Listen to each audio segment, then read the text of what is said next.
जय हिंद दोस्तों, बहुत बहुत स्वागत है आपका मेरे YouTube चैनल पर। मैं हूं मोहम्मद आसिफ और मैं आज आपको घुमाने वाला हूं दिल्ली का हौज खास किला। तो आइए चलते हैं और जानते हैं इसका इतिहास। दिल्ली जिसने ना जाने कितनी रियासतों और सल्तनतों को बनता और उजड़ता देखा है, जो गुजरे जमाने की दास्तों को बयां करती है। अपने अंदर हजारों सालों का इतिहास समेटे हुए ये शहर उस दौर की दास्तां को बयां करता है।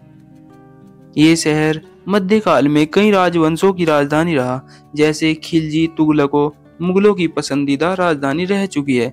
मध्यकाल में ये शहर भारत की सत्ता का केंद्र था तथा आधुनिक काल में भी ये शहर भारत की सत्ता का प्रमुख केंद्र और राजधानी है।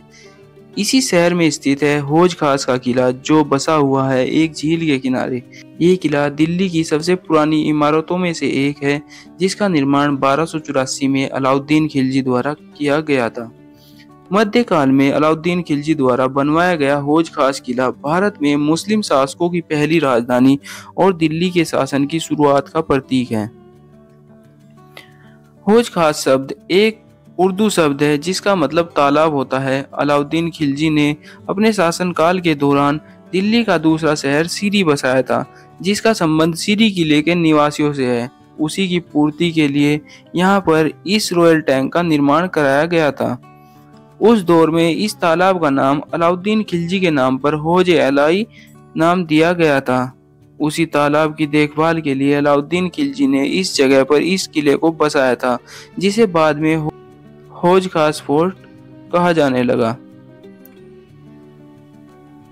जब ये झील बनी तब इसका क्षेत्रफल करीब 130 एकड़ था, जो कि 600 मीटर चौड़ा, 700 मीटर लंबा और 4 मीटर गहरा था।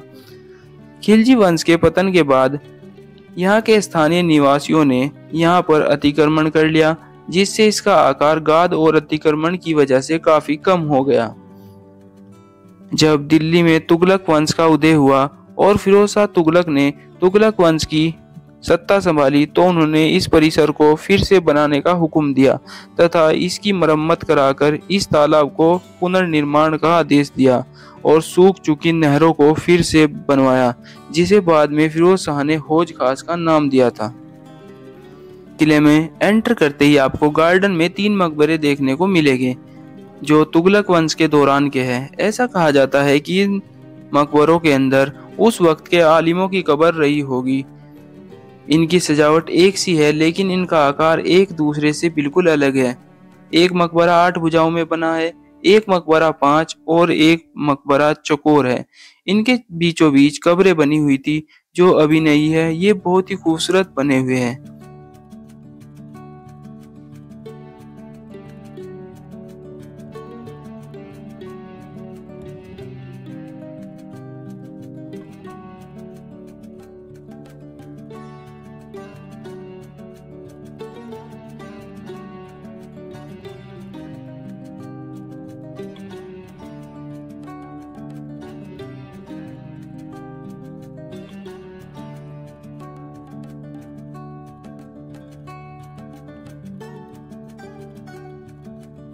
ये एक छोटा सा कब्रिस्तान है जहाँ पर बहुत सारी कब्रें बनी हुई है, जिसको देखकर ऐसा प्रतीत होता है इस परिसर में काम करने वाले शाही नौकरों की कब्रें हो सकती है।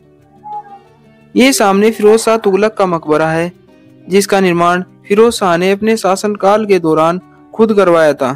फिरोज शाह तुगलक का मकबरा इस किले के अंदर बनी मुख्य संरचनाओं में से एक है। बादशाह ने इस मकबरे को बहुत ही शानदार तरीके से बनवाया था। मकबरे का गुम्बद इस पूरे परिसर में सबसे ऊंचा है। ये मकबरा अष्टकोणीय भागों में बनाया गया था। इसकी छत में बहुत ही शानदार रंगों की सजावट की गई थी। इसमें कुरान पाक की आयतें भी लिखी गई है, जिसको अभी भी स्पष्ट देखा जा सकता है। इस मकबरे के बीचों बीच बनी है फिरोज शाह तुगलक की कब्र, जो कि सफेद संगमरमर की बनी हुई है तथा अन्य कब्रें उनके बेटे व पोते की हो सकती है। इस मकबरे के पश्चिम और उत्तर में दोनों तरफ मदरसा है, जिसको फिरोज शाह ने बनवाया था। ये पूरा परिसर एल आकार में बना हुआ है। आपको यह बता दें कि फिरोज शाह तुगलक के शासनकाल में 1352 से 1354 के बीच हौज खास परिसर में मदरसा, मंडप, मस्जिद और इस्लामिक स्कूल ऑफ लर्निंग धार्मिक विश्वविद्यालय का निर्माण इस तालाब के पास इस परिसर में कराया गया था। इस मदरसे का निर्माण 1352 में किया गया था। यह मदरसा दिल्ली सल्तनत में इस्लामिक शिक्षा में सबसे अच्छा माना जाता था तथा यह मदरसा उस समय विश्व का सबसे बड़ा मदरसा था। ये मदरसा 3 मंजिला इमारत है तथा यह आकार में फैली हुई है। ये जो भी आप देख रहे हैं टूटा फूटा सब मदरसे का ही अवशेष है जो कि खंडर हो चुका है। ये अभी भी बहुत खूबसूरत है। आप अपनी फैमिली के साथ यहाँ आ सकते हैं।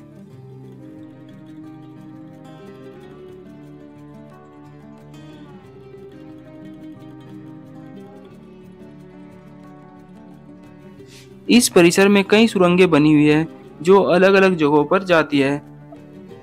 आप जब मेन गेट से एंटर होकर इस परिसर के अंदर आते हैं तो आप ऊपर खड़े होकर सामने बनी झील को देख सकते हैं जो कि ऊपर से देखने में बहुत ही शानदार लगती है। ये किला और झील गुजरे जमाने की यादों को ताजा कर देती है।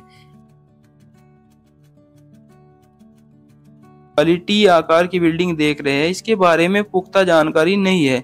इसको असेंबली हॉल बोला जाता है। ये बहुत ही खूबसूरत बना हुआ है। इसमें 3 गुंबद है तथा बहुत सारे पिलर लगे हुए हैं जो सिंगल पत्थर से बने हुए हैं जिनका आकार 24 मीटर लंबा 7 मीटर चौड़ा है। इसका निर्माण तुगलक वंश के दौरान कराया गया था। ऐसा प्रतीत होता है कि इस इमारत का इस्तेमाल सभाओं के लिए या शाही परिवारों में होने वाले शाही प्रोग्रामों के लिए किया जाता रहा होगा। जो भी हो, तुगलक वंश के पतन के बाद इसका इस्तेमाल बंद हो गया जो बाद में कभी भी इस्तेमाल में नहीं आई।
अगर आप शाही तालाब और इस किले के पीछे के भाग को देखना चाहते हैं तो आपको किले से बाहर निकलना होगा और थोड़ा सा आगे चलकर डियर पार्क से एंट्री करनी पड़ेगी। डियर पार्क के अंदर एंटर होते ही आपको थोड़ा सा चलकर वहां से लेफ्ट साइड घूमना पड़ेगा। थोड़ा आगे चलकर आप शाही टैंक के पास पहुंच जाएंगे और वहां झील में चलते फुहारों को देखकर आनंद ले सकते हैं।